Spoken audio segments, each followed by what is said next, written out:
চন্দনপুরের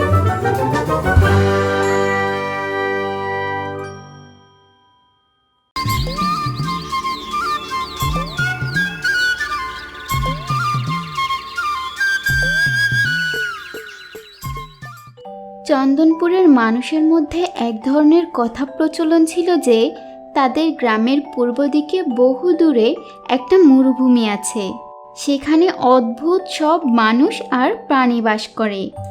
তারা নাকি মায়াবী শক্তির অধিকারী বলেও শোনা যেত। চন্দনপুরে রঘু নামে এক লোক বাস করত। সে সব সময় মানুষের কাছে ভালো আর মহান হওয়ার ভান করত, কিন্তু তার কাজকর্ম আর ব্যবহারের কারণে কেউই তাকে পছন্দ করত না। একদিন রঘু তার বন্ধুদের সাথে বসে গল্প করছিল। তখন সেখানে হঠাৎ করে গ্রামের প্রধান আসলো। গ্রাম প্রধান আসতেই সবাই তাকে দাঁড়িয়ে সম্মান জানালো এবং খুব সমাদর করতে লাগলো। তা দেখে রঘু মনে মনে ভাবল, আমাকে গ্রাম প্রধান হতেই হবে, যে করে হোক, না হয় এমন জীবন পার করে কি লাভ। তারপর গ্রামের প্রধান সেখানে কথায় কথায় মরুভূমির গল্প শুরু করলো। সে রাজ্যের কথা আর কি বলবো, আমি নিজ চোখে না দেখলেও আমার পূর্বপুরুষেরা নিজ চোখে দেখেছেন। সেখানে নাকি কেউ একবার গেলে আর ফিরে আসে না। সেখানকার মোহ মায়া সবাইকে বন্দি করে ফেলে। সোনা রূপা হিরে জহরত সেখানকার পথে ঘাটে পড়ে থাকে। সেখানে নাকি সোনার তৈরি জাদুর উটও দেখা যায়। গ্রাম প্রধানের মুখে এসব কথা শুনে রঘুর চোখ লোভে চকচক করে উঠল। এরপর রঘু তার বাড়ি ফিরে গেল, কিন্তু কোনোভাবেই তার মাথা থেকে মরুভূমির কথা যাচ্ছিল না। তারপর সে কাউকে কিছু না বলেই হঠাৎ করে সেই মরুভূমির দিকে রওনা হলো। রঘু মাইলের পর মাইল পথ একাই হাঁটতে লাগলো।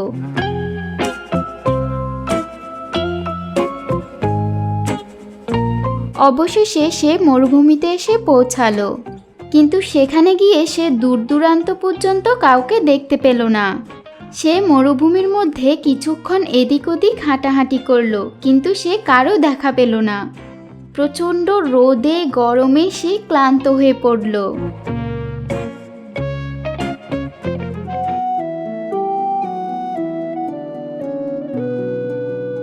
উফ, এ রোদে পায়ে হেঁটে এত দূর এলাম, কিসের সোনা, কিসের হিরে জহরত, একটা কাক পক্ষীও নেই। ছোটবেলা থেকে যা শুনে এসেছি তাহলে কি সবই মিথ্যে? রঘু হতাশ হয়ে ফিরে যাবে এমন সময় সে দেখল দূর থেকে একটা উট এইদিকে হেঁটে আসছে। রঘু এত বড় মরুভূমিতে এই প্রথম কোনো প্রাণীকে দেখল। রঘু এক দৃষ্টিতে তাকিয়ে থাকলো। উটটা ধীরে ধীরে রঘুর কাছে আসতে লাগলো, কিন্তু সেই উটটি রঘুর কিছুটা কাছে আসতেই একজন মানুষের আকৃতি ধারণ করলো। রঘু দেখল এতক্ষণ সে যার দিকে তাকিয়েছিল সে কোনো উট না, সে একজন জলজান্ত মানুষ। রঘু কিছুই বুঝতে পারছিল না, সে ভীষণ ভয় পেয়ে গেল। কে তুমি ভাই? এই মরুভূমির মধ্যে একা একা কি করো? আমি শুনেছি এই মরুভূমিতে অনেক সোনাদানা আর ধনরত্ন পাওয়া যায়, আমি তাই দেখতে এসেছি। আচ্ছা, তাহলে তুমি ধনরত্নের লোভে এত দূর থেকে এতটা পথ পাড়ি দিয়ে এসেছো? রঘু তখন সেই মানুষটাকে একটা অনেক বড় মিথ্যে কথা বলল। আসলে কি বলবো, আমাদের গ্রামের মানুষেরা খুবই গরিব এবং অসহায়। তারা ঠিকমতো খেতেই পায় না। আমরা সবাই খুবই দুর্বিষহ জীবনযাপন করছি। দিনের পর দিন না খেতে পেয়ে মানুষেরা মারা যাচ্ছে। আমি এখানে এসেছি যেন আমি কিছু ধনরত্ন খুঁজে পেলে সেগুলো দিয়ে আমার গ্রামের মানুষদের সাহায্য করতে পারি। রঘুর কথাগুলো মানুষটির বিশ্বাস হলো এবং তার খুব দয়া হলো। তারপর সেই মানুষটি হাওয়ায় হাত বুলিয়ে সেখানে 3টি টিউবওয়েল নিয়ে আসলো এবং রঘুকে একটি একটি করে টিউবওয়েলগুলো চাপ দিতে বলল। রঘু এগিয়ে এসে একটি টিউবওয়েলে চাপ দিল এবং সাথে সাথেই টিউবওয়েল থেকে বড় বড় রূপার বার বেরিয়ে আসতে লাগলো। রঘু দ্বিতীয় টিউবওয়েলটি চাপ দেওয়ার সাথে সাথে সেই টিউবওয়েল থেকে স্বর্ণমুদ্রা বেরিয়ে আসতে লাগলো। তারপর যখন সে 3 নম্বর টিউবওয়েলটি চাপ দিল, সেখান থেকে হীরের টুকরো বেরিয়ে আসতে লাগলো। এসব দেখে রঘু চোখ জ্বলজ্বল করে উঠল। সে নিজের চোখে বিশ্বাস করাতে পারছিল না এগুলো সত্যি। এই টিউবওয়েলগুলো নিয়ে যার যত ইচ্ছা ধনরত্ন বের করতে পারবে। এগুলো দিয়ে তুমি তোমার গ্রামে সব দারিদ্রতা দূর করে ফেলতে পারবে। তবে মনে রেখো, এই টিউবওয়েলগুলো তুমি ততক্ষণে ব্যবহার করতে পারবে যতক্ষণ পর্যন্ত তুমি এগুলো নিঃস্বার্থে মানুষের কল্যাণে ব্যবহার করবে। রঘু লোকটার সব কথা শুনল এবং মেনে নিল এবং টিউবওয়েলগুলো নিয়ে তার বাড়িতে ফিরে এলো। বাড়ি ফিরে সে সারা রাত ধরে ঘুমাতে পারল না। সে সারা রাত ধরে টিউবওয়েলগুলো চেপে চেপে ঘরের মধ্যে সোনা, রূপা আর হীরার স্তম্ভ বানিয়ে ফেলল।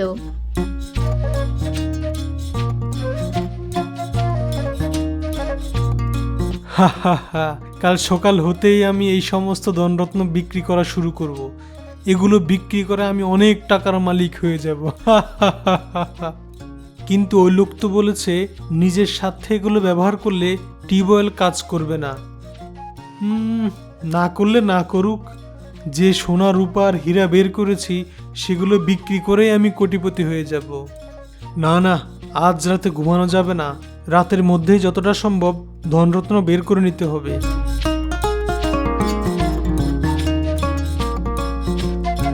এভাবেই রঘু সারা রাত ধরে সোনা, রূপা আর হীরা বের করে নিল।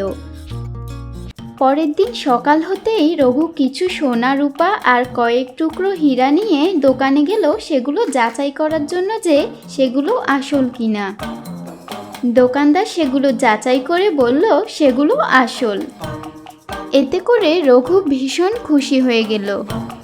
রঘু সেই দোকানদারের কাছে সেই সোনা, রূপা আর হীরার টুকরোগুলো বিক্রি করে দিল, আর সেগুলো বিক্রি করে সে অনেকগুলো টাকা পেল। এই অল্প কয়েকটা সোনা, রূপা আর হীরের টুকরো বিক্রি করে সে এতগুলো টাকা পেয়েছে।